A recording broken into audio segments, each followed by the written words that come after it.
Hello, very warm welcome to Progress Junior Golf with Content Live Golf. My name's Steve Jackson and this is Ian Waterhouse. Hello, everybody. Good evening and welcome. Steve, we've got some show lined up tonight, haven't we? This one today is all about college golf in the USA. But the simple question is, what is it? How do you get there? What to expect? What are the benefits? So we need a little bit of help with that. So we've got three special guests on today. So we've got Ladies European Tour star and former US college graduate Meghan MacLaren, two-time winner on the Ladies European Tour. Also, we've got junior golfer Baylie Pyke, who's going through this process at the moment, set to start her new adventure in August of going over to the States. And also, we've got ProdreamUSA Managing Director Brendan McKenna. We're going to have a chat with him. We're going to hear his thoughts as well, because he's one of them people who can help juniors gain a place on one of these courses. But let's find out exactly what college golf in the USA is. So somebody that would pursue the opportunity to play college golf would be undertaking studying at degree or at college diploma level, whilst playing for the golf team of a college or a university in the United States. Very different to playing golf or any sport at university or college in the United Kingdom. College sport in America, it's a huge industry worth billions and billions of dollars. They take it very, very seriously. And what you now find is that not just in golf, but in all sports, you now have not just all the top American players going to college or university to play sport before trying to turn professional, but you also have players from all over the world in sports, including golf, obviously, because they're given this opportunity to play against other elite athletes at amateur level from all over the world, whilst continuing and studying at degree or college diploma level. It's such a fantastic opportunity to really push yourself in golf, to try and get the most out of your game, to figure out if you're going to be good enough to become a professional potentially. But in doing so in a way that doesn't mean that you have to sacrifice your education. You're getting the best of both worlds. If at the end of that you're good enough to play your sport professionally, then fantastic, congratulations. But it's just as important and it's just as thrilling to see our clients in particular spend 4 years there, get a degree and go into the world of work and get a fantastic role. I was quite lucky because I was involved in the England setup at that point. We maybe had a little bit more information and a little bit more understanding of, these are the opportunities that are out there. Looking back now, I had no idea what I was doing. It's just like, okay, you go to college in America, great, but there's 500 colleges to choose from. Where do you even start? Do I just want to commit to golf full time now? Do I really want to do another 4 years of school? Because obviously A-levels are quite hard work. You're possibly not ready at 18 years old to kind of commit to golf full time. You really need to see the world a little bit more. And I kind of embraced that and really enjoyed it.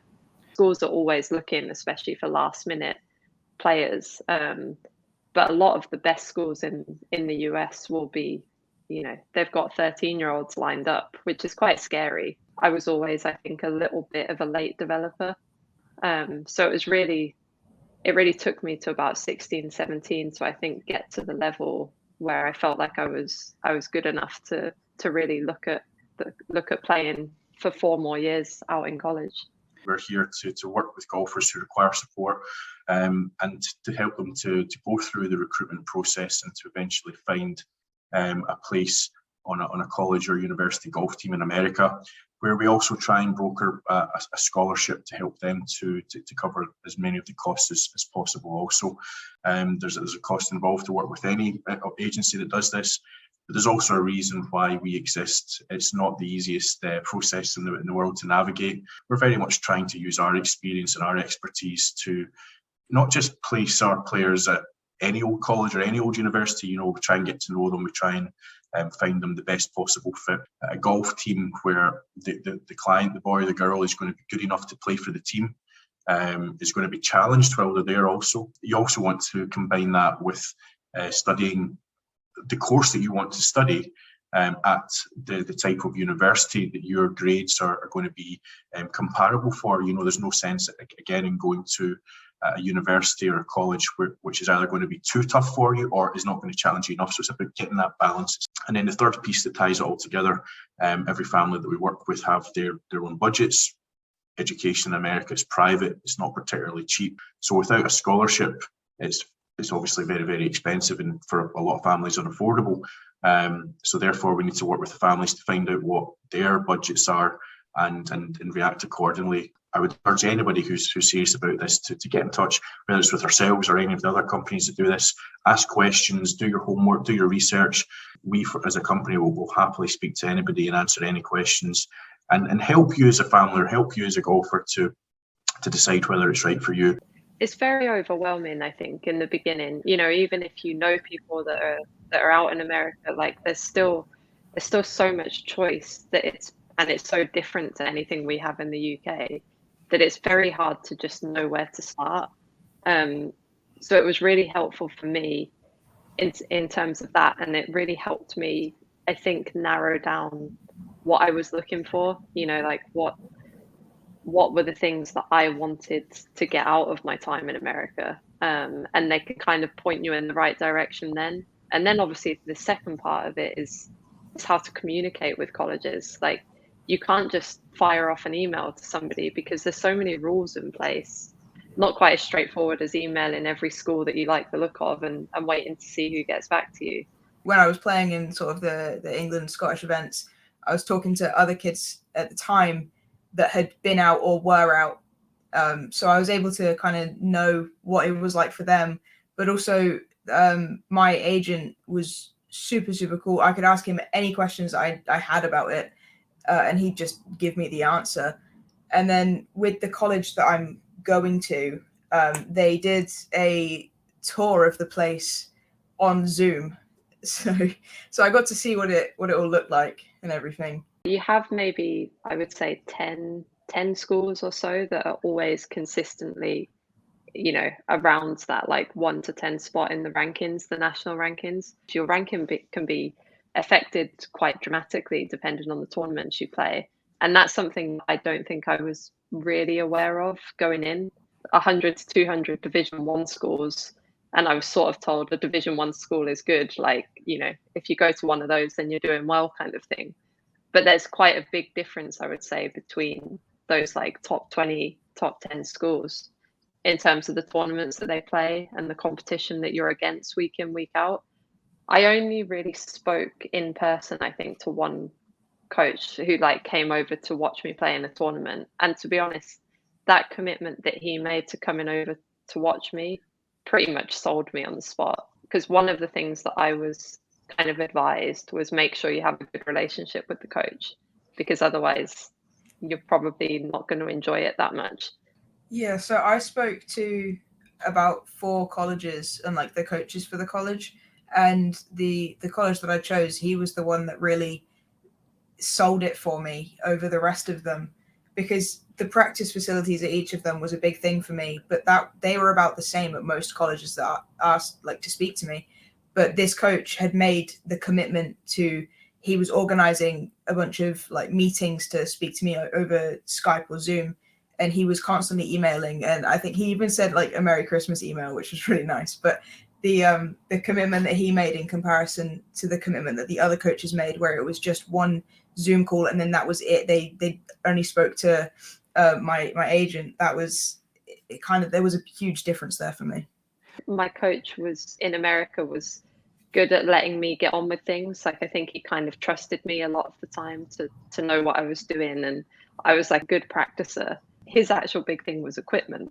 He was a big equipment tweaker, and I was like very protective. I was like, you know, I'd rather work on my swing than change my equipment. But I would say if you're talking to coaches now, like Baylie said, that's a good thing to try and get an understanding of, because some coaches have a much more technical grounding than other coaches, and you know, to try and get a feel for whether they'll try and push their ideas on you or if they'll be happy to work with your home coach is a good thing to look out for. It is a long time to be away from your home coach, and you kind of have to have a plan in place for how you're going to work on that. I'd say it's more about performance in America, which is why you have to be careful with, you know, if you leave the UK in August, you might not do any work on your swing until December, and then all of a sudden you come home and your coach at home is like, what is going on here? So you just have to kind of get that balance right, I think. It is very cool to be part of a team, like all wearing the same outfits whenever you're out there on the golf course, and you play in order. So in tournaments, like your teammates will be the group behind or in front of you. It's quite a nice little buzz to be able to like cheer for each other and things like that, because you don't really get that in professional golf. Bump into some famous people as well. The freebies that you get as part of a college team is one of the biggest perks to it, especially your first year. You sort of turn up like the first or second week and you get, boxes and boxes of outfits thrown at you, and that goes into like workout gear and sort of tracksuits to travel in and all that kind of stuff. So it's very cool how well looked after you are. Usually there'll be 5 players that count in a tournament for the team score, and you might take maybe 1 extra player who plays as an individual. So you might sort of compete against each other in practice weeks to see who's going to make the team.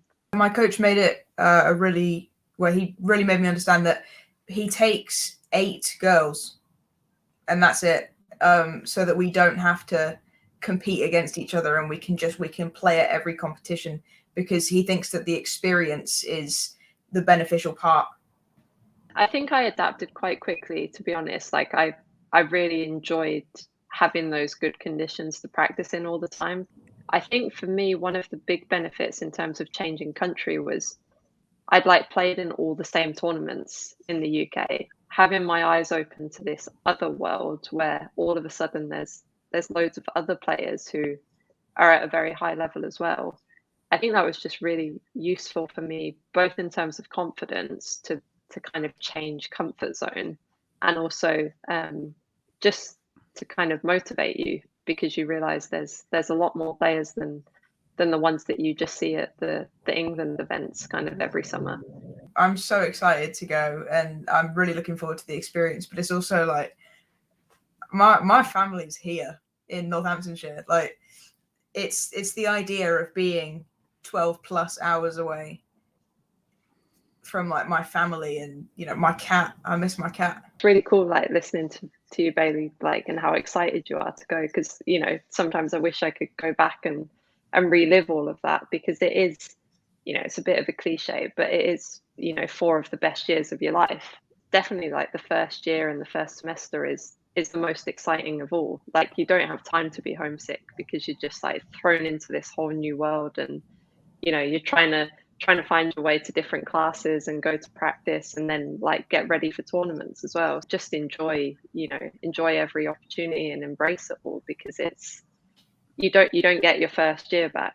Like by the time I got to my 4th year, my senior year, like I think I was ready to graduate. Like I'd been around the same people for a while, and I was ready to kind of move on to the next thing. Don't hide away from it. You are in a little bit of a bubble in college golf, and it's a very enjoyable bubble to be in. And I think sometimes you only realize that after the fact. So it is just exciting. The hospitality of a lot of people you meet is quite genuine, and people ask how you are and tell you to have a good day and all those things. A slightly different culture, but yeah, it's a very enjoyable one. It's not like you go to play college golf somewhere and you never leave that state. You get to travel all over. College golf might not be for everybody, but the thing that I've always said is, like, if you have the opportunity, go and try it. Like, you can always come home. Nobody's gonna like lock you in your room and tell you that you have to play every tournament. Like, you can come home. Just having that option there is something that you can't get here in the UK. I actually think I got more out of my time in America from an education standpoint than like a golf standpoint. That's not to say it didn't give me tons of lessons that have helped my golf, but like that's the bit that I actually miss, is sort of learning all the time. And like I wasn't sure, come off the back of some pretty intense A levels, and I was like, I'm not sure I want to keep putting myself through this. But because of the grades that I'd got, I was actually technically on an academic scholarship in America. We were pushed quite hard in terms of our academics. Like, we had to maintain certain grades, and we had to do a certain number of classes every semester. to be honest, it got quite hard. Like it was quite intense at times trying to balance the two things. But I think that really helped me as well, because obviously time management becomes very, very important, which is only going to help you in the future. A lot of companies will be interested in you if you've been a college athlete. All the other students that aren't athletes or that don't play a college sport, they do the same degree that you do, but they've got, double the amount of time that you do effectively. So I think a lot of companies, particularly in America, really understand and appreciate that. It really opened my eyes to, to like how much I enjoyed learning. You have quite a lot of flexibility in America to sort of choose what you want to study as well. So you can really like start to pursue some things that you maybe haven't had the chance to do at school, in the UK, but you might just see a class that kind of interests you a little bit, and all of a sudden you might find a whole career path that you had no idea about before. If I hadn't kind of done that with the writing that I did in college, then I might not have had some of the opportunities that I've had in the past couple of years. From August to November, December, you would probably play 4 or 5 tournaments. So you'd leave school for a week at a time, basically. But the difficulty is that all the classes that you're in, they carry on going. So even though you're out of school, you have to do the work to kind of catch up.